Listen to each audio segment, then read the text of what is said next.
My name is Callie and I am 31.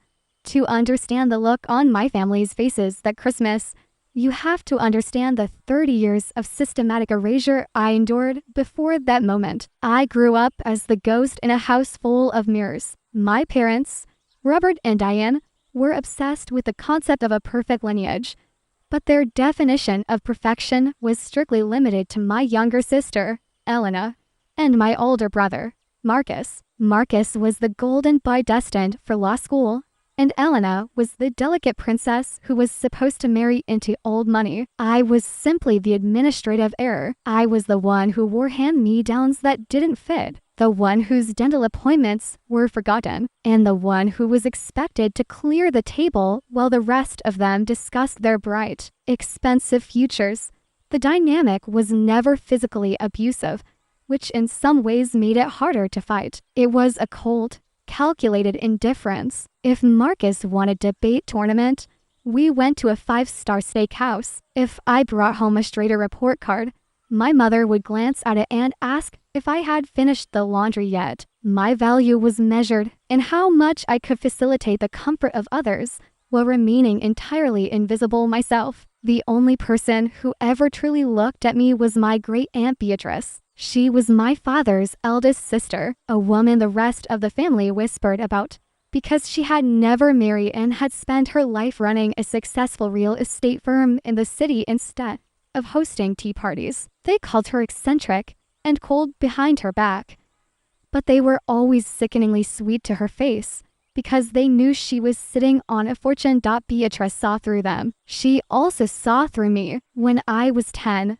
she caught me crying in the pantry because Elena had broken my favorite porcelain doll, and my mother had scolded me for leaving it where Elena could reach it. Beatrice didn't hug me. She wasn't a hugger. She simply looked at me with those sharp, gray eyes and said that a woman who relies on the pity of others will always be hungry, but a woman who builds her own table will never starve. I didn't fully understand it then, but I kept those words like a secret treasure. Fast forward to my 31st birthday. I had spent the last decade scraping by. I worked jobs to put myself through a modest state college while Marcus and Elena had their Ivy League tuitions paid in full by our parents. I lived in a cramped, dim studio apartment with a radiator that hissed like a dying animal. My family rarely called unless they needed something. When my birthday rolled around in October, I didn't expect a party or even a cake. I received a generic card from my parents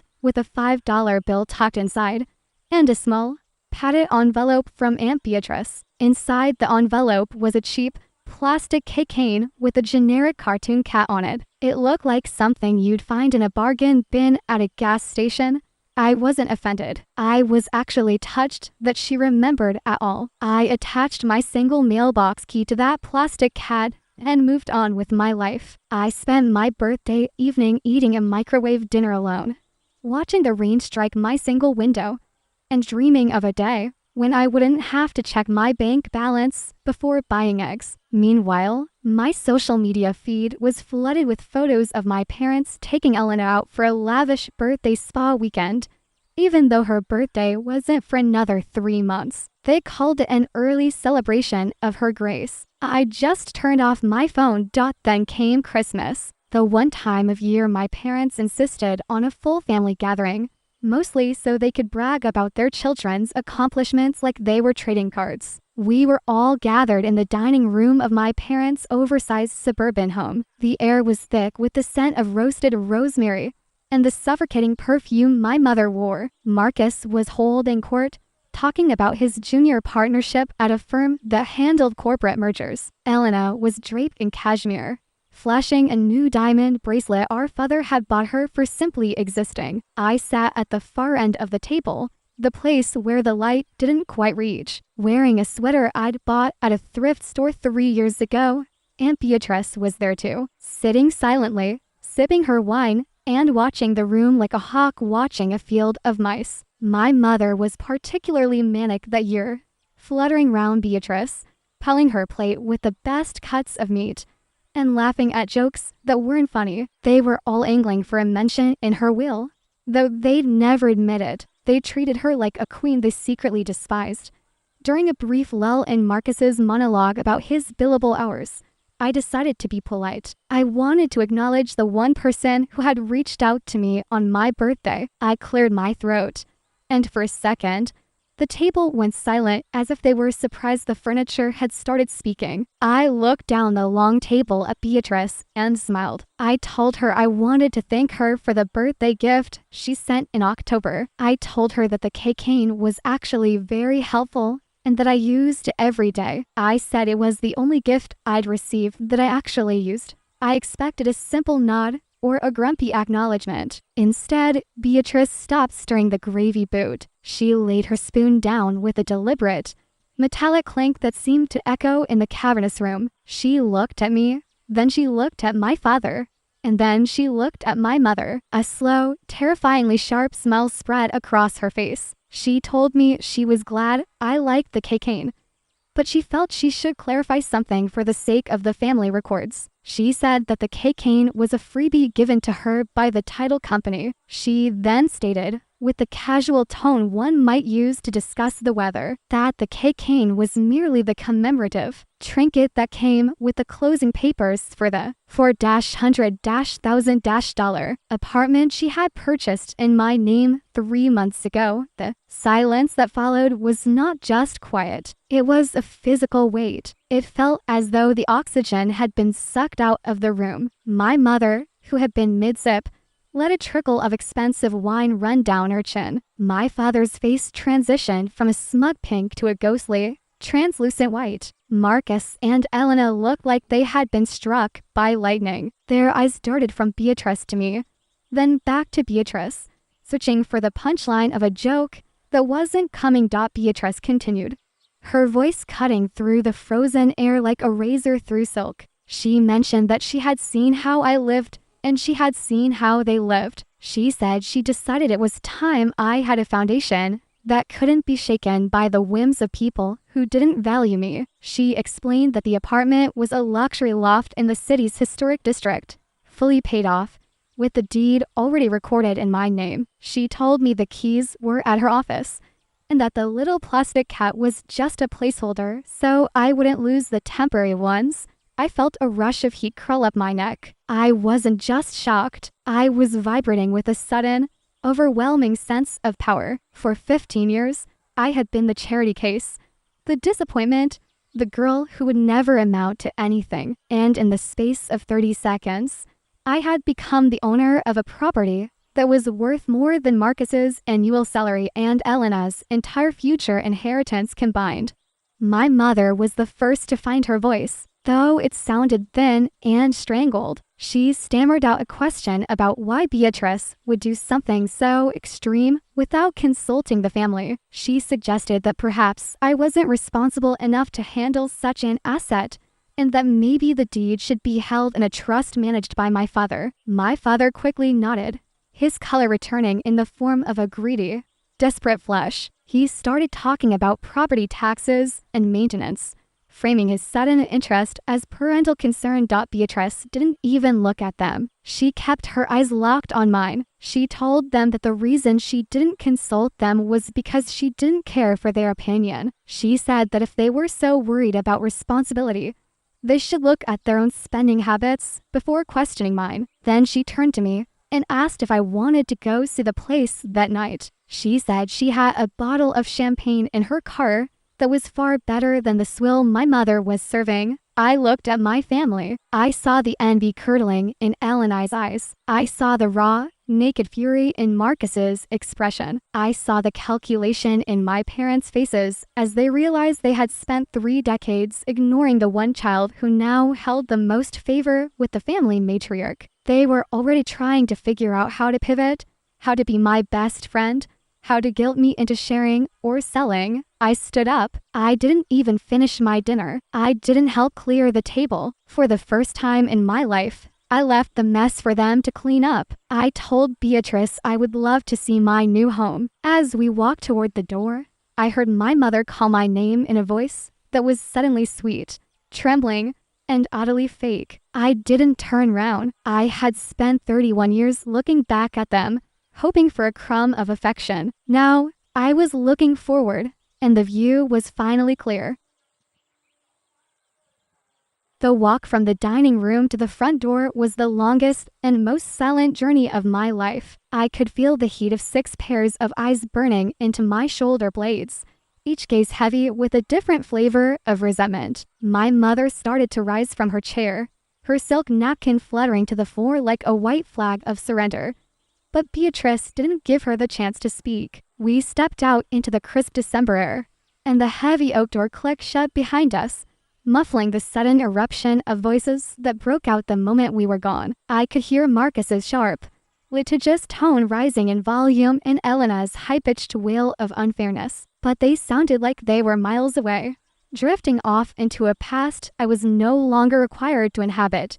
Beatrice's car was a sleek, silver sedan that smelled of expensive leather and old books. As she pulled out of the driveway, she didn't say a word. She just handed me a heavy manila envelope she tucked into the side pocket of the door. Inside were the legal documents, the property tax receipts, and a set of heavy brass keys that felt like solid gold in my hand. I stared at the plastic cat keychain I had been clutching. It looked so small and ridiculous, a cheap piece of junk that had been the Trojan horse for my entire future. I realized then that Beatrice hadn't just given me an apartment. She had given me a weapon. She had given me the ability to say no to a family that had spent 30 years telling me I had no choice. We drove toward the city center, leaving the sterile suburbs behind. The city was alive with Christmas lights, but for the first time, they didn't feel like they belonged to someone else's celebration. We stopped in front of a refurbished industrial building in a district I usually only visited to look at shop windows I couldn't afford. The brickwork was etched to a perfect crimson, and the large arched windows reflected the moonlight. This was the kind of place where CEOs and artists lived. This was the kind of place where people like me were usually the ones delivering the mail or scrubbing the lobby floors.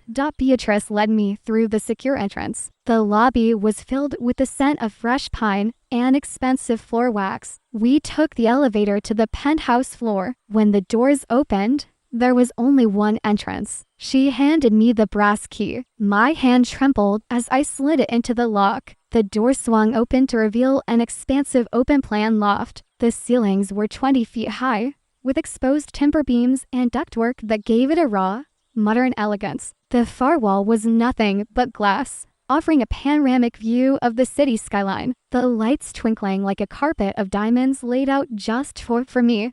The apartment was partially furnished with high-end pieces that looked like they had been curated by a professional. A massive velvet sofa, a kitchen island made of solid white marble, and a fireplace that roared to life with the flip of a switch. I stood in the center of the room, my thrift store boots feeling out of place on the polished hardwood floors. I looked at Beatrice, who was busy opening that bottle of champagne she had promised. I asked her why. I asked her why she would spend so much on me when I had never done anything to deserve it, while Marcus and Elena had done everything the family expected of them.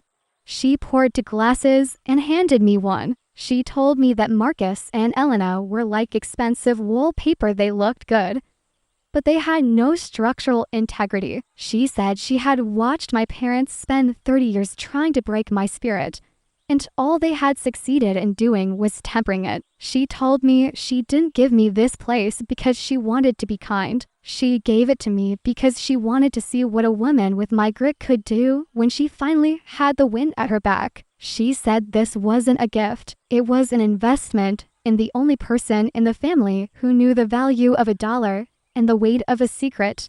We sat on the edge of the marble island, drinking champagne and watching the snow begin to fall over the city. Beatrice told me about the legal protections she had put in place. The apartment was held in a private trust that my parents couldn't touch, and she had even prepaid the whole fees for the first 5 years. She warned me that the vultures would be coming. She knew my father's business was struggling more than he let on, and that Marcus's firm was looking for any excuse to cut the new associates. They would see my new asset as a solution to their problems. She told me that the real test wouldn't be how I handled the money, but how I handled the guilt they were about to pour over me like syrup. True to her word, my phone began to vibrate in my pocket before the first glass of champagne was even finished. It was a barrage of texts. My mother sent a series of crying emojis followed by a long paragraph about how she felt hurt that I hadn't shared my big news with her first. My father sent a formal-sounding message about the importance of family unity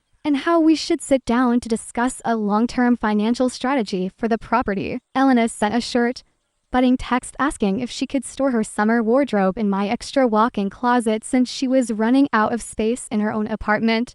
I didn't reply to any of them. For the first time in my life, I felt the exquisite chill of indifference. I looked at the city lights and realized that for 30 years, I had been playing a game where the rules were rigged against me. Tonight, Beatrice had flipped the board. I stayed at the apartment that night, sleeping on the velvet sofa, because I didn't even have sheets yet. I woke up to the sun streaming through the massive windows, hitting the brick walls and turning the whole room into a sanctuary of gold. It was the first morning of my life where I didn't wake up with a knot of anxiety in my stomach.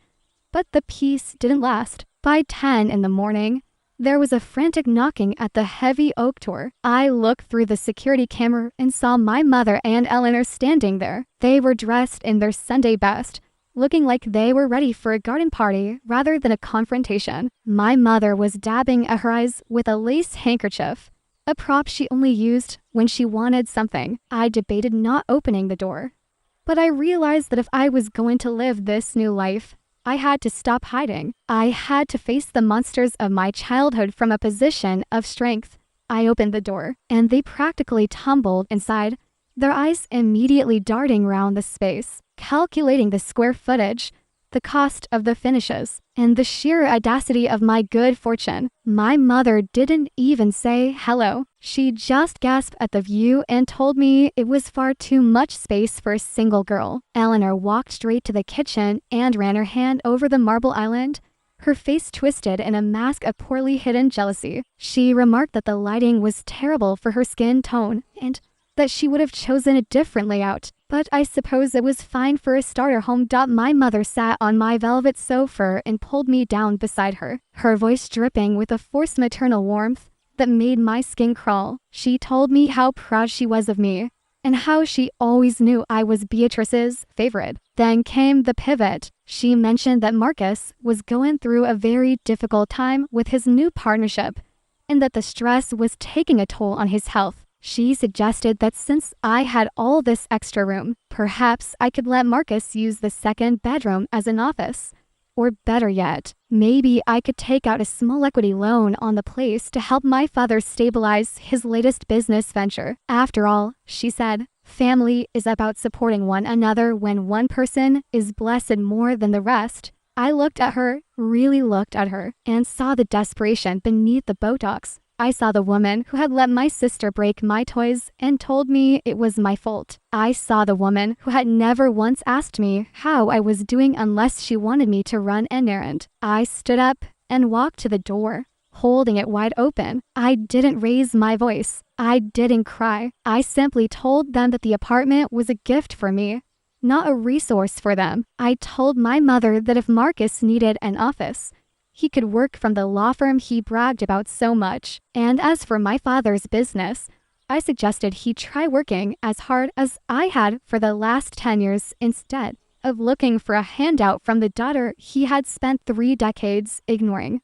The mask slipped. My mother's face hardened into a cold, ugly sneer. She called me ungrateful. She said that I was a selfish, small-minded girl who didn't deserve Beatrice's kindness. Elena chimed in, saying that I was only where I was because of luck, and that I would probably lose the place within a year because I didn't know how to handle real money. They expected me to crumble. They expected me to apologize and beg for their approval like I always had. Instead, I left. It was a genuine, light-hearted sound that seemed to bounce off the high ceilings. I told them that their opinion of me was no longer my responsibility. I told them that from this moment on, they were guests in my life, and that guests who behaved poorly were never invited back. I ushered them out the door and locked it behind them, the sound of the bolt sliding into place feeling like the final note of a long, discordant symphony. I went back to the window and looked out at the city. The revenge wasn't in the apartment itself, though the luxury was a nice change. The revenge was in the silence. For 30 years, my life had been filled with the noise of their expectations, their criticisms, and their neglect. Now, there was only the quiet hum of the heater and the steady beat of my own heart. I realized then that Beatrice hadn't just given me a home. She had given me a fortress, and I was only just beginning to learn how to defend it. The following weeks were a masterclass in the psychological warfare of a desperate family. Now that the initial shock had worn off, my parents and siblings shifted from overt demands to a more insidious form of manipulation. It began with the gifts. Suddenly, my tiny old mailbox at my old studio, where I was still finishing out my final month's lease, was stuffed with organic fruit baskets, luxury candles, and handwritten notes from my father about the importance of legacy. Marcus started tagging me in social media posts about sibling bonds, sharing old photos of us where I was barely visible in the background, cropped as if I had always been the center of his world. It was a dizzying, nauseating 180-degree turn. I spent my evenings in my new loft, sitting on the floor as I slowly filled the vast space with things that actually belonged to me. I bought a high-quality espresso machine, a stack of books I'd always wanted to read, and an easel for the painting I'd abandoned a decade ago because my mother told me it was a waste of space. The quiet was addictive. However, the outside world, specifically the part occupied by my relatives, refused to stay quiet. The real escalation happened when I received an invitation to a formal dinner at my father's private club. The invitation was embossed in gold, and it wasn't just for me. It was a summons. I knew it was a trap, but I also knew that if I didn't go, they would continue to haunt the periphery of my life like ghosts. I needed to perform an exorcism. I chose my outfit with surgical precision, a sleek, tailored charcoal suit that made me look like the professional woman Beatrice knew I was, rather than the frightened girl they remembered. When I walked into the club's dining room, the air changed. The mahogany walls and the smell of expensive cigars usually made me feel small. But that night, I walked in like I owned the building. My father stood up, his arms open wide as if he were welcoming home a war hero. He introduced me to his business associates as his brilliant, successful daughter who had just acquired a prime piece of real estate in the city. He was using my asset to bolster his own fading reputation. He talked about my apartment as if it were a family acquisition, a strategic move he had advised me on. I let him finish his little speech, watching the way he scanned the room to see if his colleagues were impressed. When he finally sat down, leaning in with a conspiratorial whisper, the true motive emerged. He told me that he was in a bit of a liquidity crunch. He explained that a certain development project in the suburbs had stalled and that the bank was being difficult. He said that with the equity in my new loft, I could act as a guarantor for a short-term loan. It would be a mere formality, he claimed. He said it was my turn to contribute to the family name, just as he had contributed to my upbringing for 30 years. He even had a set of papers tucked under his bread plate. He wasn't even hiding the greed anymore. It was pulsating off him like heat. I looked at the papers. Then I looked at Marcus, who was nodding encouragingly from across the table, and Eleanor, who was busy checking her reflection in a silver spoon. They all expected me to say yes because they still believed I was the same girl who would do anything for a scrap of their approval. I took a slow sip of my water, set the glass down, and picked up the papers. I didn't read them. I simply tore them in half, then into quarters, and placed the pile of confetti on my father's butter dish. I told him that I had done the math. I reminded him of the 10 years I had spent working 2 jobs while he paid for Marcus's luxury car and Elena's 3-month-long graduation trip to Europe. I told him that if we were to tally up the contributions to the family, he was currently in a massive deficit. I explained that Beatrice hadn't given me the apartment, so it could be used as collateral for his failing ego. I told him that if he was in a liquidity crunch, Perhaps he should sell the club membership or the vacation home he used twice a year. The silence at the table was different this time. It wasn't the shocked silence of the Christmas dinner. It was the cold, vibrating silence of a predator that had just been bitten. My father's face turned a shade of purple I hadn't seen before. He leaned in and whispered that I was being a traitor. He said that after everything they had given me, I was going to watch him lose his business over a piece of paper. I looked him dead in the eye and told him that he hadn't given me everything. He had given me the bare minimum required by law. And even then, he'd done it with a grudge. I stood up to leave, but Marcus grabbed my wrist. He told me I was being hysterical and that I didn't understand how the real world worked. He said that if I didn't help our father, the entire family would suffer, including my own reputation. I looked down at his hand on my arm and then back at his face. I told him that if he didn't let go of me in the next 3 seconds, I would call the club security and have him removed for assault. And then I would call his senior partner and tell him exactly why his junior associate was making a scene in public. He let go as if I were made of fire. As I walked out of the club, I felt a strange sense of lightness. I realized that their power over me had always been an illusion, a house of cards held together by my own desire to be loved by people who were incapable of it. But the revenge wasn't finished. When I got back to my loft, Beatrice was waiting for me in the lobby. She had a look on her face that was almost like pride, though she'd never admit it. She told me she'd heard about the dinner. She had eyes and ears everywhere in this city. She handed me a second envelope. This one wasn't about property. It was a dossier. It contained the financial records of my father's company and the various offshore accounts Marcus had been using to hide his gambling debts. It turned out that the golden boy wasn't so golden after all. He had been skimming from his firm, and my father was using his remaining assets to cover the tracks. They didn't just want my apartment for a loan. They needed it to cover a crime. Beatrice told me that she had been holding onto this information for a long time, waiting to see if I would have the strength to stand on my own before she gave me the power to take them down. She said that a woman with a fortress is safe, but a woman with the truth is dangerous. She left the decision to me. I could sit in my beautiful loft and ignore their downfall, or I could ensure that they never had the chance to hurt anyone else again. I spent the rest of the night looking through the documents. The sheer level of hypocrisy was staggering. While they were lecturing me on responsibility and family loyalty,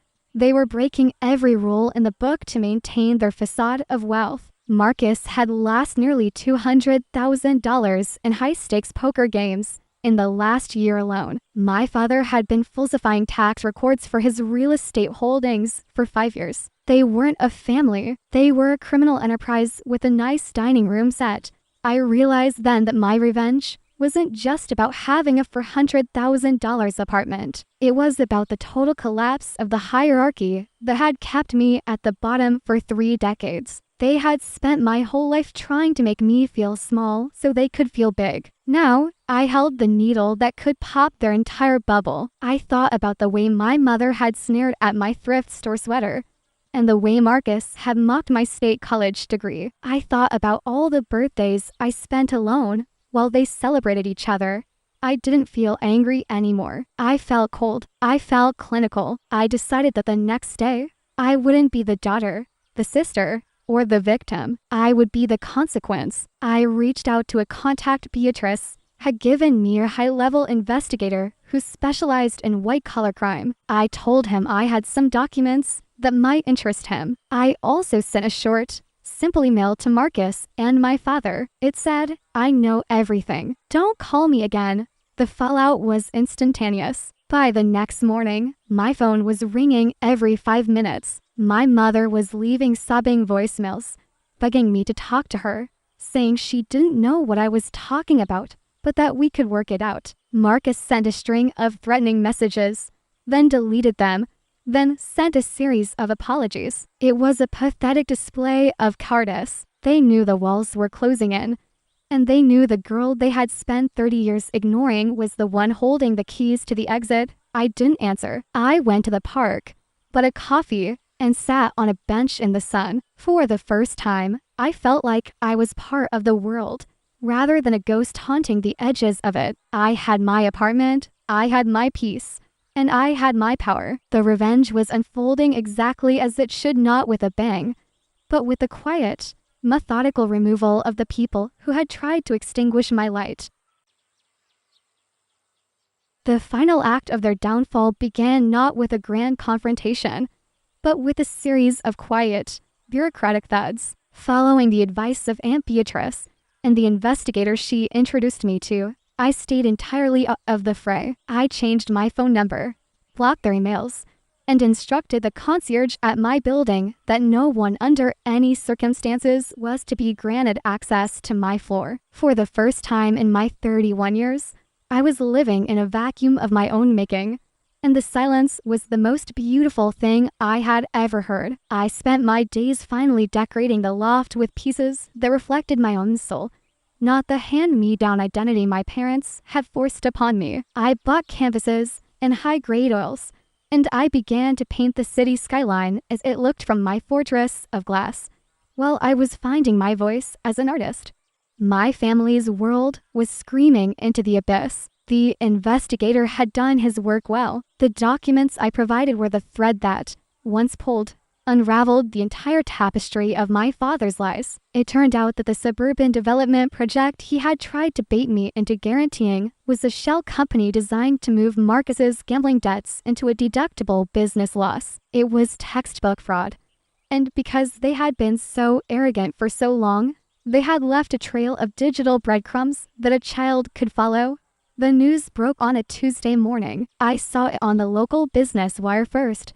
Prominent real estate developer and son under investigation for financial irregularities. By that afternoon, Marcus had been placed on indefinite leave from his law firm, which was a polite way of saying they had changed the locks on his office and were currently scrubbing his name from the directory. The firm, obsessed with its own prestige, had no room for a junior associate who brought the stench of a scandal into their marble-clad halls. The golden boy had lost his luster in the blink of an eye. A few days later, Beatrice came over. She didn't ring the bell. She just used the spare key I'd given her and walked into the living room where I was working on a painting. She sat down, poured herself a glass of water, and told me that my father's house, the one where I had been ignored and belittled for 3 decades, was being put on the market. He needed the cash for legal retainers and to pay back the funds he had misappropriated. They were moving into a small rental on the edge of town. The irony was almost too much to bear. They were moving into a space smaller than the loft they had tried to take from me.